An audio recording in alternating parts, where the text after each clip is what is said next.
What's up, guys? Welcome back to the Honest Tattooer podcast. My name is John Mesa, and I'm joined by Matt Triano. Hey, how you doing? G Money. What's good? And our very special guest, Donal Cranny. How are you guys? So, last week's episode was crazy, so we're gonna have a more intimate episode today. Now it's so many people, I guess, you know? No, Actually, last week was Aaron. That was the week before. Yeah. And Aaron's episode was great. So this week, we're going to talk to Donal. And for the people that don't know you, I've known you for a long time. Yeah. So for the people that don't know you, tell them your name, where you're from, and how long you've been in the tattoo industry. So Donal Cranny, originally from Ireland. Fuck out of here, really? Yeah. 32 years here, but people say that I still have a very strong accent, but I don't even hear it. Okay, that's good. Been in the tattoo business since 2011. 2011. 13 years. And I think I've known you for, when did you start tattooing? 2007, 2008, something like that. And yeah, but I definitely met you around that same time when you got into the tattoo industry. Yep. I've known you for a while. And, obviously I came to this industry strange sort of way. I did a few things before this. Some of the people that know me, for my sins, I worked on Wall Street for 15 years. Mm-hmm. Made me a better person. Main reason why I'm sober. Let's leave it there. Yeah. I had a construction business, and then I got into the tattoo world. I sort of, I obviously I was one of those sort of younger people that, tattoo magazines, hanging out in tattoo shops, and sort of like loving everything about it. And then I got an opportunity in 2011 just to be part of it, and I went to my first convention, and it was like an aha moment. Which convention was that? I think my first convention might have been the very first one in the Westchester Center. Oh shit! Would it have been now? Now the New York Empire? It was originally in White Plains. Oh yeah, that's right. Yes, that's right. That's right. 2012, something like that. 13, probably something around there. Yeah. And went in there. Yeah, the Empire one. Yeah. I don't know if it was called that then. It was. Went to that, and I sort of look. Obviously, I come from a very different tack than you guys. You're artists, so I come from a business sort of brain, if you want. But it was like, holy fuck, this is monstrous. And I sort of left there, and it sort of gave me, I don't know, lots of ideas, and that's when I started traveling. Went to like sort of the major conventions in Europe, and then I opened the shop here in Midtown, partnered with another artist, Marek, and sort of built the reputation of the shop, and sort of like guest artists coming, and getting to know overseas artists, bringing them here, sort of I guess bringing that global culture to America, which, I don't know, not to sound too philosophical, but it sort of fit well with me because obviously I'm not from here, and I sort of like understand the sort of, the whole thing of coming to a new country and sort of starting again and that sort of thing. And that's sort of where I am now. Shop in New York, shop in LA. Cool. A couple other things, convention, O1 business. Man. Convention in Ireland as well. Forgot about that. You host, or like you promote the whole convention in Ireland, or how does that work? So a few years ago, myself and my partner, we set up the New York Tattoo Convention. 4 postponements later, we eventually had the first one in 2022. Yeah. And we had a business plan, and let me just fix that's better. Business plan was that maybe we would do several more, and we made a decision that my partner already has an ongoing one in Ireland called Ennis. Mm-hmm. And we decided, I grew up very close to Belfast in Northern Ireland. And even though I tried all my life to get the fuck away from there, you know, I'm now going back there to have a convention. But 2021, we decided we wanted to do one, but COVID sort of kept fucking going and going and going and going. So start of this year, no, actually middle of last year, we sort of put it together and then we announced it. So the first edition will be June 15, 16 of this year in a hotel called the Europa. We're doing it a little bit differently. We're going to sort of like hotel style, smaller sort of convention. That's awesome. I like those. Those were my favorite shows. When I first started doing conventions, like the Baltimore show was like that. I was going to say the DC show. The DC show was like that. Like all those shows that were like that were my favorite shows. Yeah, it's sort of like Roy, that's my business partner in Ireland. He's similar to me. He's got a shop and conventions and that. And so his first one was in a hotel and I went over to it and obviously I support him. I'm not a partner in that one, but I go over and I support him and I judge for him over there. Mm-hmm. And it's very, I don't know, look, in Ireland, we like to drink a lot. Hence why I ended up. So I hear. I ended up with such a fucking problem. But it's like, you're there, you're sort of like, the convention's there, the hotel's there, the food's there, the bar's there, the entertainment's there. It's like, it's all condensed and it's like a big fucking party. Yeah. So we're going to do the same thing and it's an hotel called the Europa in Belfast, which by the way is the most bombed hotel in the world. 39 times it was bombed during. What? Yes. 39 times? Yes. Oh, yeah. Lord. That's wild. So, yeah, it's like, it's a little bit of going back to my hometown, and like, guys that I grew up with over there, they're really super excited. None of them have tattoos, but they're like, we're going to be there. We'll be there to drink. Oh, without a doubt. We'll be there to drink and support. Without a doubt. Yeah. So different to the convention here in New York, which is massive, bigger. Yeah. Which sort of like, played into my whole sort of like, I guess, business sort of ethos of having global artists coming here, sort of, American artists being exposed to overseas artists being exposed to American artists.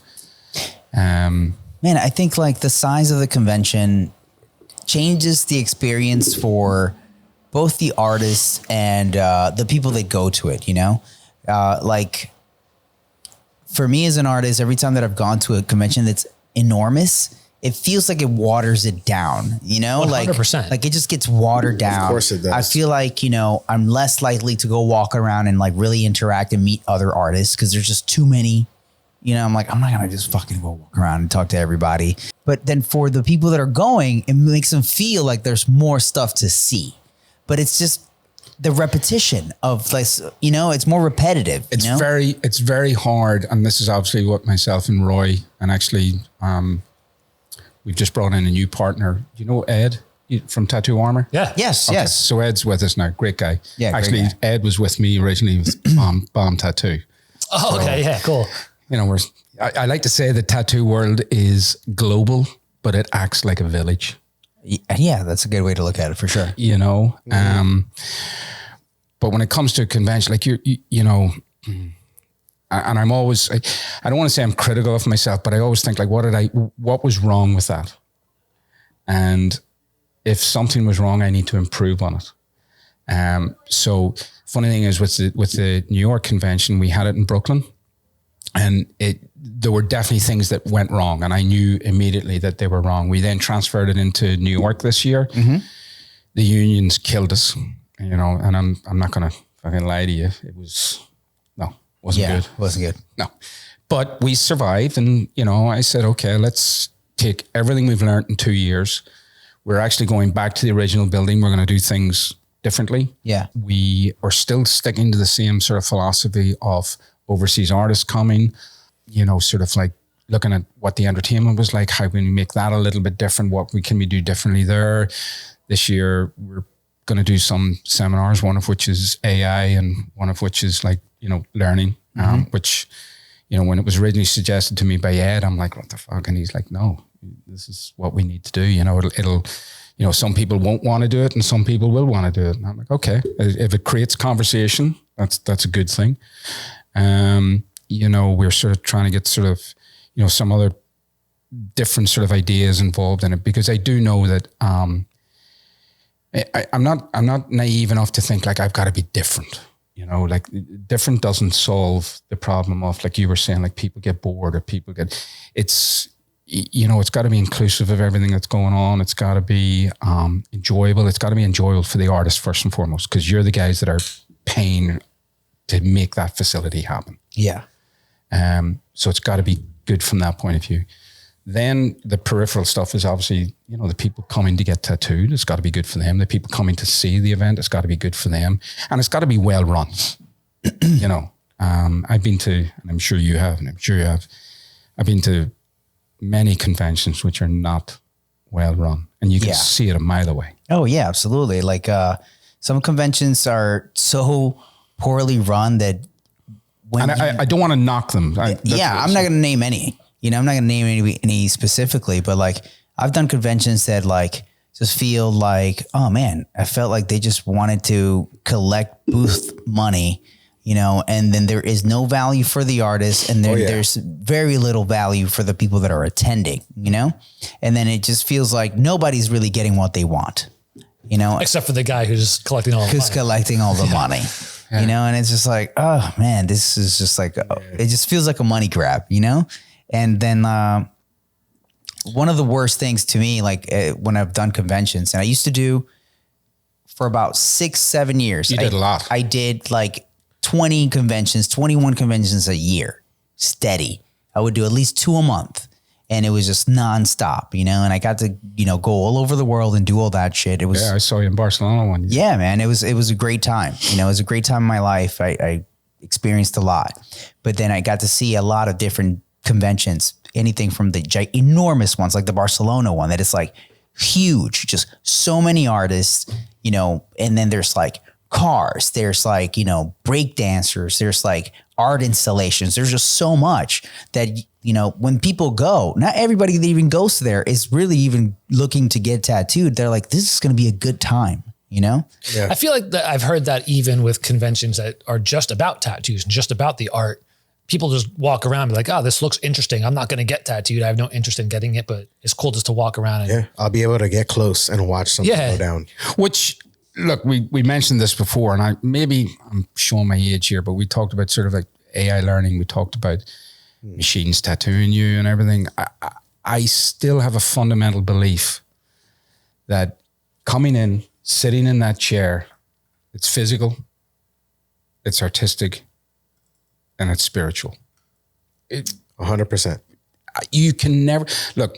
There's a reason why our first TV program, Miami Ink, worked. Yeah, because it told stories. It told stories of every tattoo and how it connected emotionally to the person getting it. I wish that tattoo shows would revert back to that, because that's where the magic in tattooing is. It is. I mean, obviously you've been on TV, different format. But you think of that original Miami Ink, which then became New York Ink, Worcester Street Social Club, whatever it was, LA Ink. Okay, it ultimately ran its course. But when Amy James sat down or Garver sat down and that person talked about a loved one who's gone, a child who was gone, an accident, a breakup, like when you put emotion into art, it becomes all inclusive, and you can't take your eyes off it. And that's good TV. And those are the things that people connect with, Totally. Those are the things that people connect with. Even if they don't connect with the visual art of it, they connect with the story that's tied to it, Yeah. And then that's what I think created the huge boom in tattooing, because people were able to relate to people. Are like, oh man, like, yeah, I've felt that story. I felt that, but maybe I want it illustrated in a completely different way. So I'm going to go find an artist I connect with that can do it like that. You know what I'm saying? Okay. Instead of just, and I need to stop saying what, you know what I'm saying, but, no, but it's true. And look, I'm okay. I'm going to throw something in here that might make you feel uncomfortable, but I'm going to say it. Yeah. The finale, the three of you standing there. Yeah. And your families. Oh my God. that was great. That was so good. That is A1 TV. So I was telling John, my wife. Sorry, John. There was nothing but just tears from grown men in that room. Everybody cried that day. Everybody Nicole was like, oh, this is too didn't much. watch any of that season. Yeah. Right. And then the final episode, she didn't watch that either. And she was actually putting my kids to sleep. And then when she came out, I was like, you don't need to watch anything. Just watch these 10 minutes. I didn't. And that's all she did. And she was like, this is I great. didn't watch anything. I watched the last You're like, oh, it's the last one. But not that you didn't have to watch the previous. Like, I mean, if you're a tattoo enthusiast, if you're a, you know, all of the above, you'll watch it. There's a reason why it's going to get picked up again. And there's a reason why Paramount love it. You know, it comes down to the Benjamins. That's what it comes down to. But when you throw those 10 minutes up on the screen, you know, that the lexicon hear it and they go watch it, you know, because there's a human connection. And that's what tattooing is. Sorry. Like when I get tattooed, I get fucking excited. I have a concept for a tattoo show. I'll give it away for free, Paramount. I'm going to give it to you right now. It's still a competition, but it's maybe 10 artists, right? And they're on for maybe 10 challenges. So it's still 10-10. Then through the whole course of the competition, they're going to get points. It's a point. So they're going to stay. Every artist is going to stay the whole season. The fact that every artist is going to stay the whole season allows for character building. Yeah. You know, it allows for people to have wins and losses without getting eliminated. It will make people look more well-rounded because somebody that did terrible on week 1 maybe can kill it on week 6, you know? You create like the underdogs. Yes. And there's more time for people to really get to know each artist a lot more instead of just having to focus on just the ones that are remaining, you know? And then you also have more of like, oh man, I'm rooting for this guy. Like, you know, like there's more connection to the guys that are on there. And it's just a different format, you know? And I think it would work really well. I'll take it one step further. And as a side project, there should be like a fantasy tattooer league. Oh my God. Right? Yeah. What? Yeah, dude. For sure. I think to me, what you're hitting on is relationships. It's relationships. And you know, as human beings, you know, I've done a lot of this in my recovery. You know, we're herd animals. We work well in small herds, 150 people or less. That's why army battalions are small, because they can look after each other. Mm-hmm. And, you know, there's a reason why they put 16 of you in a... They started with, I think 15. 15, you know, because 20 is too big. Yeah. 10's not enough. 15 is that number where they, you know, it fits their structure and you feel comfortable. You feel comfortable getting to know that amount of people. And what you're saying is like, if all 10 people stayed right to the end, like you would see true relationships develop and you would also hear the stories. Yeah. And you know who declares the winners? Not only the judges, but the competition, the competitors themselves. Okay. You know what I'm saying? Like after it gets to the point where it's towards the end of the competition, you know, like people have like gained like points. Maybe there's like people that they're very close ties. They're at the very end, you know, and then it comes down to like, all right, you know, like who declares the actual winner, you know? The people, you know, you've already built bonds with each other, you know? And even if you know, like I've competed against you, there's gonna be people that are like, man, that guy played this game really well, you know, like no matter what, you know, like I've been here through him, through the good times and the bad times. I still want that guy to win. Or you're gonna be like, fuck that guy. You know what I'm saying? Like he played dirty, he played the game dirty or whatever, but it's gonna create more of like a storytelling kind of vibe between a small group of individuals. And then it becomes less of just like a strong, like a battalion, kind of what you're saying. You know what I mean? It's like a small battalion of people going through this really tough moment together. You're just bringing everybody along. Yeah. You know? To me, it sounds great. I don't know if TV people would go, oh. It's how they present it. It's all about how I still think you can present it really, really well. I think so too. So it's January 25th. Does this count as like a trademark kind of thing? Like you're copywriting this, you're putting it out there. Yeah, right. Right. Because like in the end, this is the next level of that. they have to live together because it has to be almost like the real world version Big or Brother real. style. Yes. MTV. Yes. It has to be real world road rules. Like in road rules, they went together. They had to go through all that shit together. You know what I'm saying? Like even like in the real world, like when they had to went from real world to doing the challenge, you know, that all these people that at one point lived together now are doing all these competitive things together. And people love that shit. Oh yeah. They eat it up. They eat it up. Yeah. So that's what I'm saying. It's like change the format of it, you know? We also, though, as human beings, we have a propensity to like a train wreck. Absolutely. Oh yeah. That's, I mean, rubbernecking on the road. That's Absolutely. We can be the most loving people in the world. And then the next moment we can actually enjoy your pain. Yep. Yeah. I mean, we're fucked up. We really are. Well, sorry. I know I'm fucked up. I mean, I'm going to say like, that's why people like to see like UFC fights. We want to see somebody bleed and get knocked the fuck out. We want to see that, as savage as that sounds. Hollywood, good guy, bad guy. Yes. That's it. Want to see a villain do his villainous shit and then get crushed at the end, hopefully. Totally. My Instagram Explorer page is full of half naked girls and guys getting the shit kicked out of them. Yeah. That's what the algorithm's feeding you. Yeah. So knows what I like. Yeah. Absolutely. As I say, we are fucked up people. For the most intelligent beings on the planet, like we do the most incredible things to each other, the most perverse things to each other, the most horrible things to each other. But yet we profess we love. Like there's that sort of like juxtaposition of sort of like good and evil. It's just there. Yeah, for sure. Sometimes it's way goes more there, Yeah. John Wayne, I guess. And, I mean, I'm gonna flat out say it. It's like society right now needs some healing. oh God, yeah. Yeah. Cause it's gotten like, I feel like that line, it's being pushed or crossed, so we're getting more messed up. Like we crave that. Cause we're all, humanity has its problems. As individuals, we all have our problems, but we just, it's really quite sad how we crave. That's why reality TV and everything is so prominent, because we crave that other people's lives are way more self-destructive and more problematic than ours.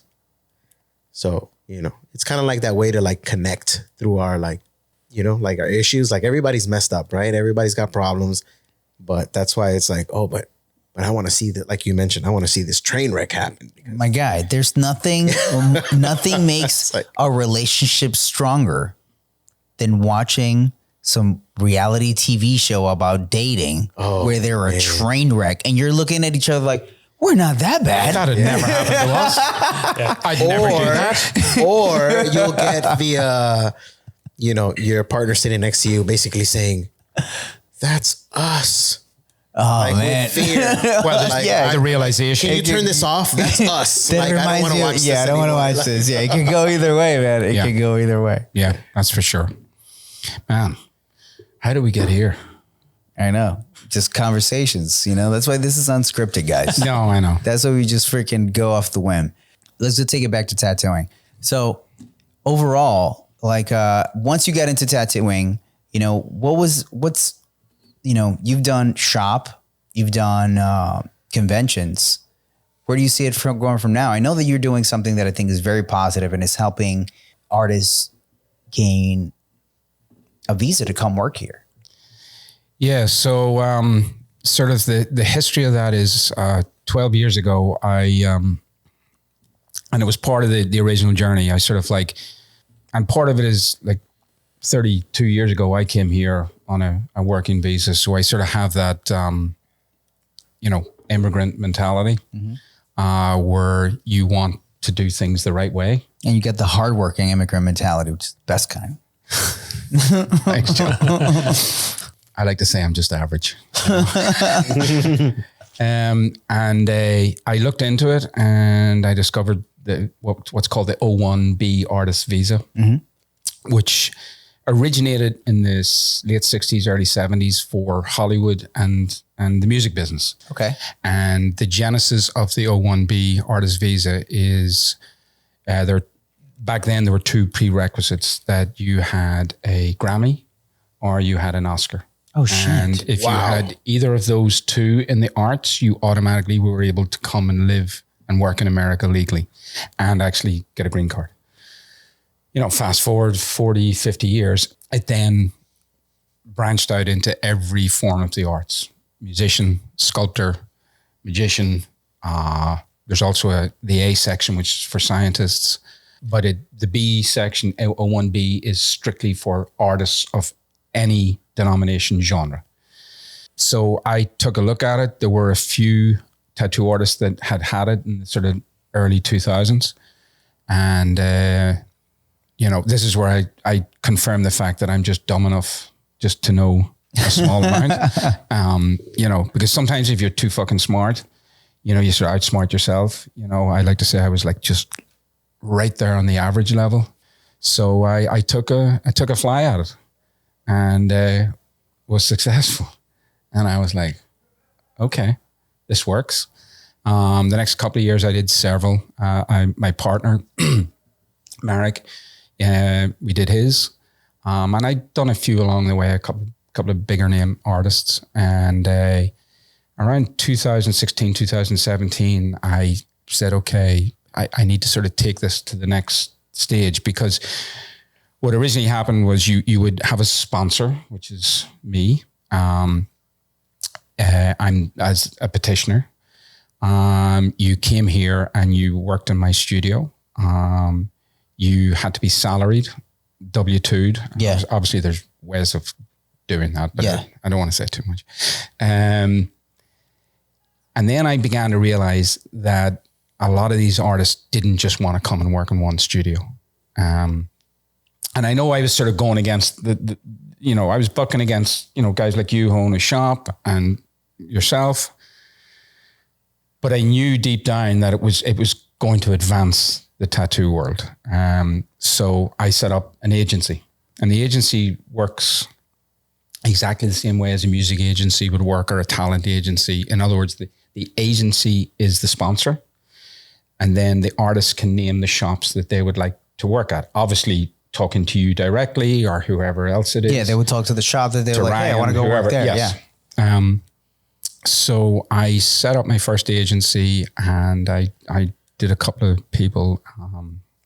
Steve Butcher was my first one. Oh shit, that's cool. Charlie Herman. And I sort of wanted to move a little bit faster. And I decided really right before COVID, but actually 2019, I sort of said, okay, I'm going to really do this myself, and set up the agency and set up a business which actually does all the paperwork, prepares all this, really prepares the submissions. Like these submissions are like 700, 800, 900 pages long. Yeah, it's a lot. It's a lot of work. It's basically your entire portfolio. And it's to achieve that, what they call, the actual statute talks about extraordinary ability. That's who it's sort of given to. And to do that, remembering what I said, first of all, like, Oscars and Grammys. You take the tattoo world and you sort of overlay it on the USCIS, which is the government agency which sets this out. And it has 6 very strict criteria. So you take the tattoo world and you overlay it on the 6 criteria. And it comes down to conventions, awards, magazines, sponsors, guest spots, all of those sort of things, which for the most part you guys do, or these overseas artists do. And it's proving that, being to conventions like Barcelona or like London or Frankfurt, the New Gods of Ink, or even my own convention here in New York, and, by special invitation, things like that. It's, obviously you're on TV, so that's a big thing as well, being sponsored by major products in the industry. And it's basically creating your for want of a better word, like a portfolio of everything you've done, and obviously writing it in a very legal way, because at the end of the day, this visa is a legal entity. It's allowing the person to come and live and work in America for 3 years. Yeah. So it's written in a very legal way, which over the years I've become quite proficient at. Yeah, I mean, it's an amazing opportunity, and frankly, it's life-changing for people. So if let's say there's someone who's younger, who hasn't had the opportunity to do all those things, go to conventions, be sponsored by companies, and they want to come here and do a work visa, how do they do that? Not to sound vain, but they'll talk to me. I'm a great believer in how I've built my businesses over the years. It's not the immediate grab. It's collecting that data for a year from now, for 2 years from now. So and we have artists who write to us all the time. There's a submission form on the website, and you can tell right away that they're not meeting that criteria, but I'll never dismiss them. I won't even email them. I'll go onto their DM and I'll DM them directly back and introduce myself. And I'm not giving away any trade secrets here. I'm a great believer in, you share what's truth, and you do it in a way that, it's honest, and it'll come back to you, So, I agree. Yep. And I sort of spend, I'll be honest, like every Sunday morning, I probably spend about 7 hours on the phone with WhatsApp video calls with high-level artists and low-level artists. If they're low-level, I give them a plan of action and basically tell them what they need to do. This is what you need to do to get to this point. Totally.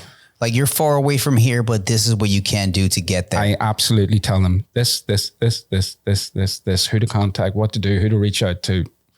I give them the tree. Yeah. Yep. Like years ago when I wanted to purchase a home, like I spoke to my accountant, and my accountant was like, well, if you want to purchase a home a few years from now, these are the things you're going to have to start doing in the next 3 to 4 years. So then later you're going to be able to do it. And it's kind of the same thing. It's like, hey, get your money in order, start increasing how much money you're, claiming on your taxes, so you can show that that's where you're actually worth, show that you're a public there's so many things that you have to pay your taxes. Pay your fucking taxes, man. Yeah. But it's true, and it's not like it's a secret. All that information is out. I know in the world of tattooing, like my business partner, Marek, tells a very funny story. He grew up in Poland, and he grew up during his early years were during communist Poland. And he said, at age 17, he decided he wanted to be a tattoo artist. So he went to the One Supply shop in Krakow. And he walked in. He'd made his own machine from, battery, pen, all the rest. But he went there knowing he could maybe purchase the machine. So he goes in, he buys the machine, he walks out, and he suddenly remembers, fuck, I've got no power supply, and he or no way to run it. And he walks back in, and he said, what do I do to make this run? And the guy turned around him after taking his money for his machine, said, that, my friend, is a secret. And that's brutal, a true, Marek, that's a true story. That's brutal. And I'm sure you've heard those stories, I mean, it's, it's like any sort of, like, I'm sure it's like most industries, but we live in an industry where, or in a world where the information it's out there, as I say, I'm a believer in, yes, I've done visas for mega names, I mean, Jenna, Steve, Charlie, I mean, I've got a book full of names that I'm doing at the moment. But you have to start from somewhere. So I'm a great believer in, it's sort of like, it's nearly like going fishing, you just sort of like put the information out there. And as long as you're sort of truthful about it, and you tell them in a, I don't know. I sort of always think about my old man who had a fucking really tumultuous relationship with, but he used to say to me, like, Donal, no king will talk down to me, nor pauper will talk up. So in other words, I can speak to anybody. You know what I mean? And it's like, I don't forget I try not to forget where I came from. So if somebody, doesn't know that these are the conventions they've got to go to, these are the, they've got to get endorsements, they've got to get magazines, they've got to, you tell them.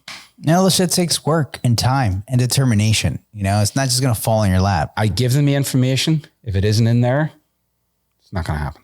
Yeah, for sure. It's something that you have to earn it. You have to earn it for sure. Got to work for it. You got to work your ass for it. Work really fucking hard. Nobody wants to work for anything. I'm going to say, man, that's something that's, At least that's the attitude. that is the attitude these days. I just want it and I deserve it. Trust me. I deserve it nowadays, dude. It kills me, bro. The level of people that just like, well, I deserve it. Why? Because I do. Because I'm living and breathing. I deserve it. Why? what? Because I want it. Because I want it. It's The immediate sort of thing that pops into my brain is, and I'm a great believer, and I love the American tradition of tipping. I think it's fucking great. It's awesome. I love it, love it, love it. You know, it's like, you know, you work fucking hard, you get paid, and then you get earned tipped. it. You know, you earned it. Yeah. And I'm afraid today you go to your coffee shop. I know this has been said a million fucking times. And I'll tip you $1 in Starbucks, but don't turn the machine around that starts at 20%. Yeah. I know. Am I being too old? No. I shamelessly always put other. Oh yeah, you put your own tip in I'll there. do Yeah, other. you can do I'll put other. my own tip. Starbucks is okay. They give you they have the $1 sort of, but there's one by us at the studio, not going to name the brand, and it starts at 20%. By the way, I was in Vegas last year. The cabs start at 25%. That's true. Crazy. Yeah, I saw that. Yes. Yeah, I saw that. I was like, whoa, and myself, dude. my wife, and I'm like, 25 fucking %. And Veronica's like, just pay the Just guy. pay the guy. And I'm like, yeah, but I got to bitch about it. I know. I'm gonna bitch out about it a little bit. And it's like today I took an Uber to, you know, here from the place where I tattooed. And you know, I had clearly like a bag with me, like my toolbox. Anytime I've gone to the airport, the guy gets out and he helps me fucking put the bag. Dude, this guy just looked at me. He was like, yeah, he just popped the trunk. And I was like, no tip for you, my friend, today. Not happening, dude. See? Because you're just literally doing the bare minimum. Bare minimum. Tipping has an Why would I equation. tip you, my There's guy? an equal sign in the middle of tipping. I do this for you, I pay you. That's right. Yeah. I don't do this for you. Yes. It's simple physics, really. Simple, Action my and guy. reaction. Yeah. Yeah. Like you put effort here, you get product here. Yeah, that's why, like, you know, like that's the problem a lot of times now. They like that tipping is just it's expected. Yes. You know, it's like, no, that's supposed to be rewarding good effort, like, you know, a solid effort coming Above from you. and beyond. Above and beyond. Like you tried doing more than just your job. You know, you created a good experience for me and I feel good. But I feel like, you know, we've gotten soft. Oh man. Yeah. I say this. And I know all I the am time. soft. But cuddly soft. Everything's gone But soft. it's sort of, I don't know. I mean, I don't want to sound like a dick, but just that entitlement. It's a plague. And it's not a certain person. It's just people, Yeah. you know? I don't know. I'm in a way, I'm sort of glad I've got 2 kids. Well, they're not kids, but I call them kids. One's nearly 30 and the other's 28. And both of them started working when they were like working. I don't want to make it sound like forced labor, but you know, my daughter babysat, she did things like that. My son worked in a grocery store. He caddied at the golf club. He worked in a rug shop, which he hated, but he did. And you know, I would say to them, just like my old man said to me when I was a kid, like, you know, make you a better person. I'm like, fuck. It really does. But it does. Yes, it really does. It does. And both of them are, you know, we've had our ups and downs with like any family. But they, I don't know, they have a conscience. Yeah. Yeah. Mm-hmm. I think it's really important that, like, you know, I mean, I feel like all of us probably had parents that did something that they didn't really want to do, but they did it to take care of us. Right. You know what I'm saying? They give us the better life. Yes, they did what they had to do. you know, and now it's such a culture of like, you know, if I don't like it, then I should be getting paid more because I don't like doing it, you know? Yeah. You know, Right. like it's like, well, this is so inconvenient for me. I should be getting paid more for it. It's got to be worth it for my discomfort. Yeah. And you're like, no, you're getting paid for money, dude. Like, what are you talking about? And then I'm going to throw in a hard. curveball here.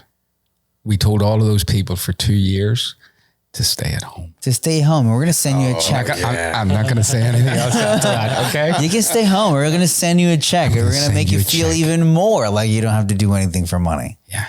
Yeah. It's changed really the way that people kind of perceive society a lot, because like the good jobs, the job that you enjoy doing is the one that you earn, and you have to work your ass off to get it, you know, and it's not just something that's like just falls in your lap. You're going to have to find and fight your way to get that job because other people want it too. Yeah. You know, so you have to be more remarkable to get that one job that it's like, oh, I got my dream job. I love going to work today. Guess how many people don't like going to work, but they still do it because they have families, you know? Freaking, I saw like that they were trying to do like a world, you know, it's going to be controversial, but I'm going to say it. They were going to do like a world strike, you know, to support the people in Palestine, you know? And I'm like, I understand what you're trying to say, but, you know, you're asking people, don't go to work, don't spend money, don't go to school because, you know, dude, are you going to feed my kid? I got to go to work. Yeah. You know, I got to buy my kids things, man. I got to support my family. Like as much as I would love to support your cause, that's not the way that I can do it. Like, you know? I got problems at home I'm trying to solve. Yeah, man. Like I'm sorry. I got problems. You know what I mean? Like we all got problems, and there's like a microcosm of things we're just trying to handle on the smaller scale. I think, you know what we're all talking about, like there is a microcosm of, you know, the macrocosm Yeah. to use our fucking economics there. You know, and going back to the, you know, that world of entitlement and, you know, all of those sort of things. And I think we've all probably done a lot of traveling in our time. And, you know, I grew up in a place that was a bit of a shithole. So it was the north of Ireland. I've done a lot of traveling.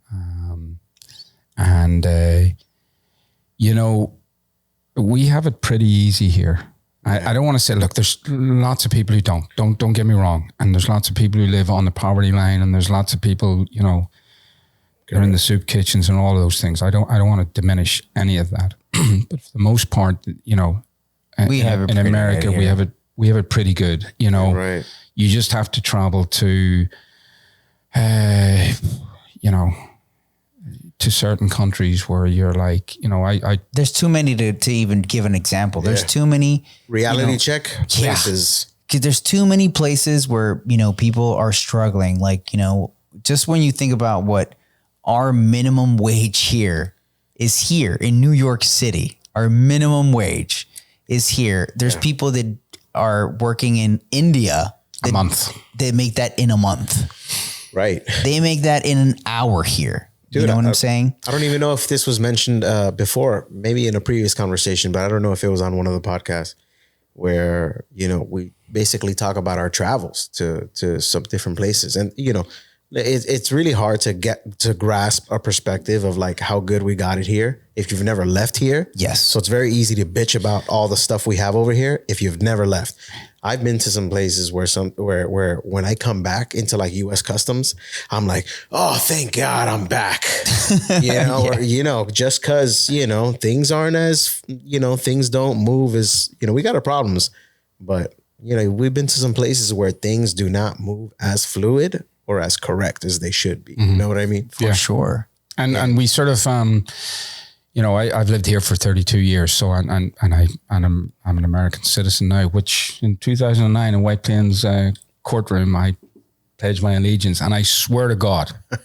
And renounced any other allegiances. No, I did not. I'm very, very lucky. You're like, I can have dual citizenship with Ireland. Oh, that's great. So I'm fine. That's my wife right there. Dual is citizenship with US and Italy.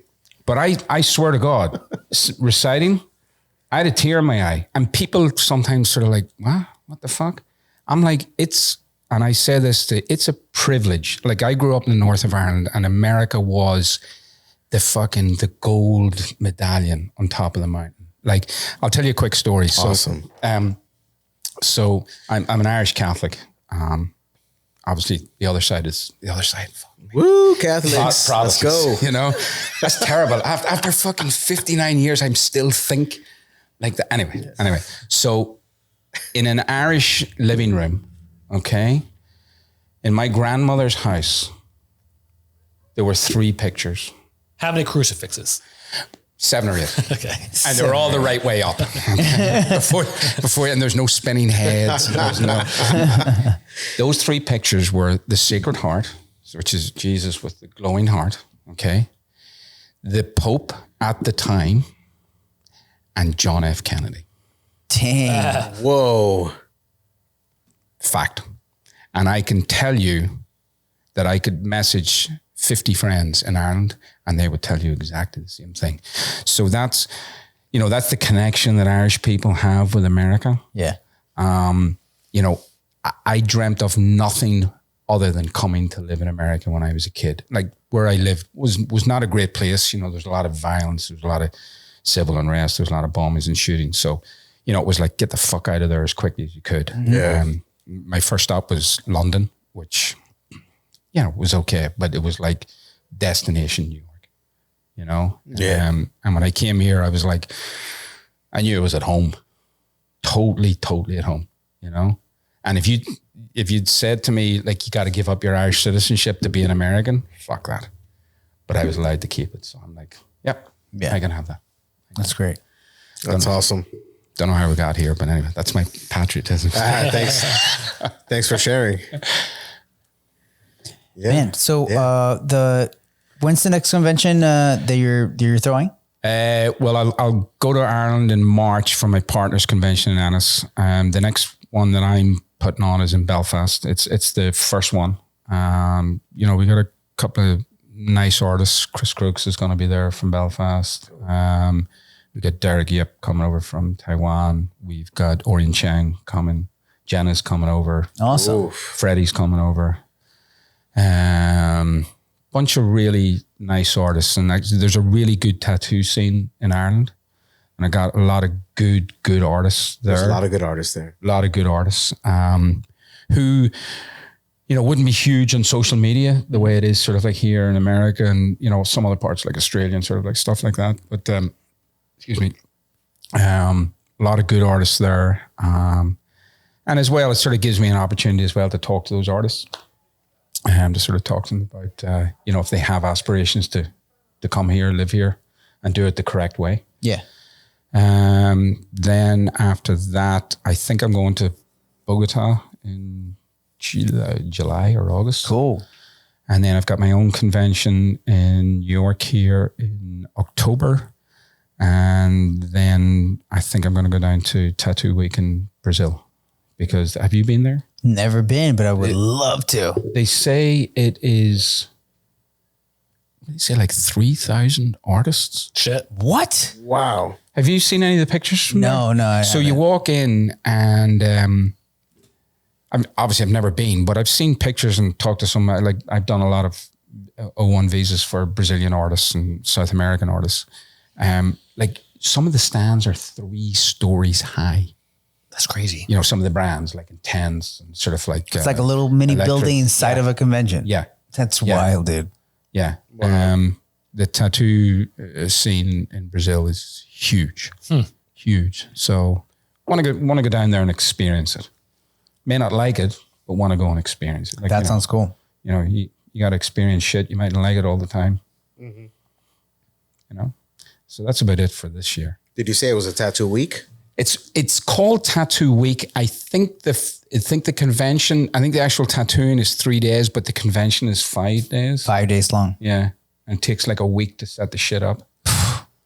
So it is, it's a production. Yeah, that sounds like a headache. A Or whoever's throwing it, that must be a team. I know what it's like to do just mine in New York and Belfast. And it runs pretty smoothly now that we've sort of done it a few years, but I can't fucking imagine putting together 3,000 artists, 1,000 vendors. And they say there's something like 50 or 60,000 people visit for the weekend, which, you know, they're doing something successful. Yeah, they're doing something. They must be bringing out a good amount of entertainment and just like so. a good time for people. I think so. I think, if you're an artist and you're looking to travel for the sake of the experience and of just traveling and of connecting with people and with artists, don't travel with just the intention of just, I want to make some money. That's going to get you nothing. And it probably won't happen. Yeah. And it probably is not going to happen, dude. So just travel for the sake of traveling, of building friendships that are probably going to change your life. So change your life and think of the cities, like think of Barcelona. Yeah. I mean, just an amazing city, amazing architecture. Milan. Yeah. All those places are just great places to go see, eat. Culture, just, how do they do that? No, things that enrich your life, experiences that will enrich your life. Music for the long term, culture, everything. I know we're very, very lucky in New York City. We live in a melting pot of everything. So we get a little bit of everything, but not most people don't. They don't get that experience that we get in New York City. No. So it's beautiful. And if you're an artist and you're looking to try to make it out here to the US and you're not here already, reach out to this guy. He's probably going to be able to help you out. I don't think we have much to say. No, I think that was it. Do we have anything from Patreon?